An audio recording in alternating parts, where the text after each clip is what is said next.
Sri Sai Ram. Whosoever offers to me with love or devotion a leaf, a flower, a fruit, or water, that offering of love of the pure and self controlled man is willingly and readily accepted by me.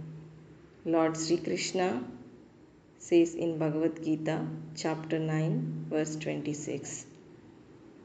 To Shri Sai Baba, the Antaryami. Shri Sai Satcharita, chapter 1. The story of grinding wheat and its philosophical significance. According to the ancient and revered custom, Hemad Pant begins the work Shri Sai Satcharita with various salutations. First, he makes obeisance to the god Ganesh to remove all obstacles and make the work a success, and says that Shri Sai is God Ganesh himself. Then to goddess Saraswati to inspire him to write the work, and says that Shri Sai is one with this goddess and that he is himself singing his own life. Then to the gods Brahma, Vishnu, and Shankar, the creating, preserving, and destroying deities respectively, and says that Sainath is one with them, and he, the great teacher, will carry us across the river of worldly existence. Then to his tutelary deity Narayan Adinath, who manifested himself in Konkan, the land reclaimed by Parshuram from the sea, and to the Adi Purush of the family. Then to Bharadwaj Muni, into whose Gotra he was born, and also to various rishis Yajnavalkya, Bhrigu, Parashar, Narad, Vedavyas, Sanak, Sanandan, Sanat Kumar, Shuka, Shaunak, Vishwamitra, Vasishta, Valmiki, Vamadev, Jaimini, Vaishampayan, Navayogindra, etc., and also modern saints such as Nivrutti, Dhyandev, Sopan, Muktabai, Janardhan, Eknath, Namdev, Tukaram, Khana, and Narahari, etc. Then to his grandfather Sadashiv, Father Raghunath, his mother, who left him in his infancy, to his paternal aunt, who brought him up, and to his loving elder brother. Then to the readers, and praise to them to give their whole and undivided attention to his work. And lastly, to his Guru Sri Sainath, an incarnation of Sri Dattatreya, who is his sole refugee and who will make him realize that Brahma is the reality and the world an illusion, and incidentally to all beings in whom the Lord God dwells. After describing in brief the various modes of devotion according to Parashar, Vyasa, and Sandilya, etc., the author goes on to relate the following story. It was sometime after 1910 that I went one fine morning to the masjid in Shirdi to have darshan of Sai Baba. I was wonderstruck to see the following phenomena. After washing his mouth and face, Sai Baba began to make preparations for grinding wheat. He spread a sack on the floor and thereon set a hand mill.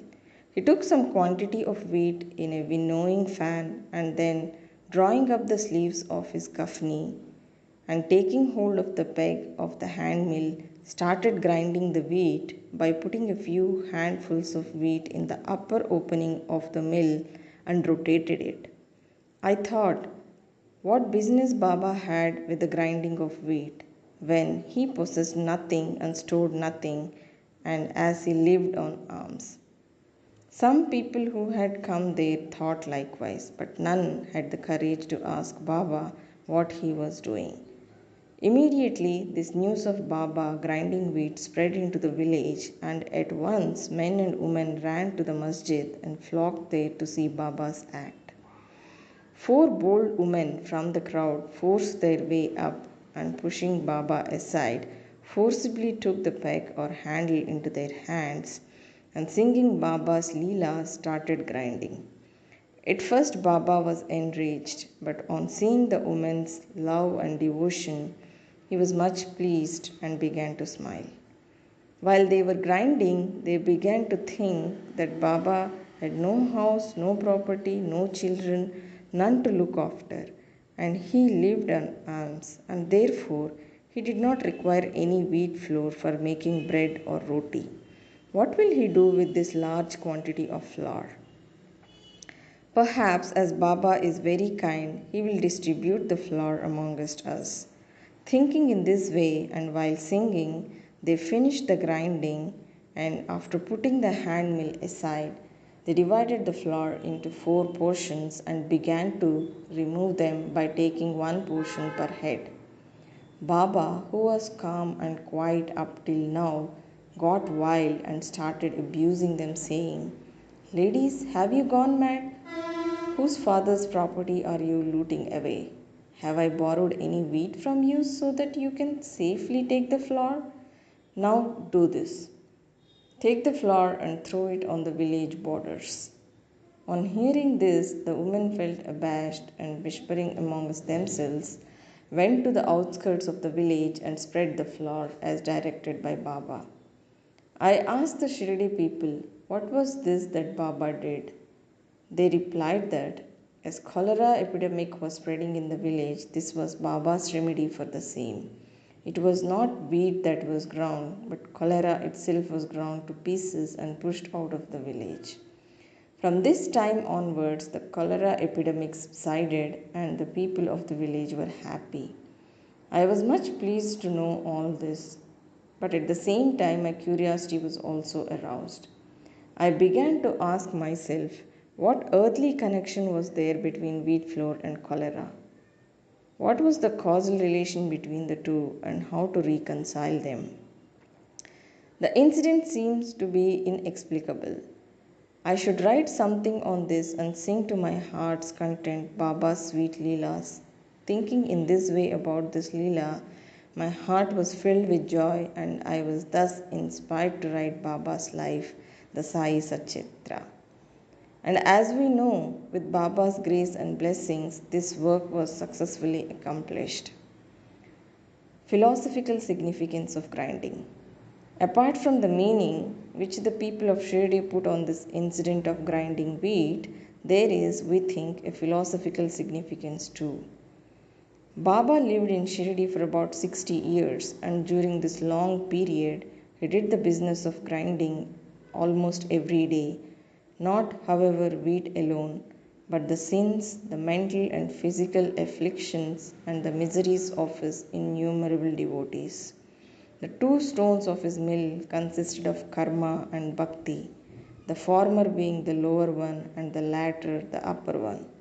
The handle with which Baba worked the mill consisted of dhyan.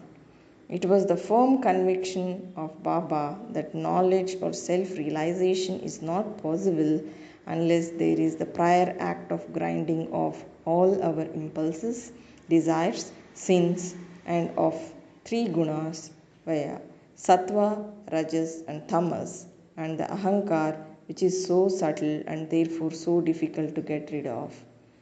This reminds us of a similar story of Kabir, who, seeing a woman grinding corn, said to his guru, Nipat Niranjan, I am weeping because I feel the agony of being crushed under this wheel of worldly existence, like the corn in the hand mill. Nipat Niranjan replied, do not be afraid. Hold fast to the handle of knowledge of this mill, as I do, and do not wander far away from the same, but turn inwards to the center, and you are sure to be saved. Jai Sai Ram. Bow to Shri Sai. Peace be to all.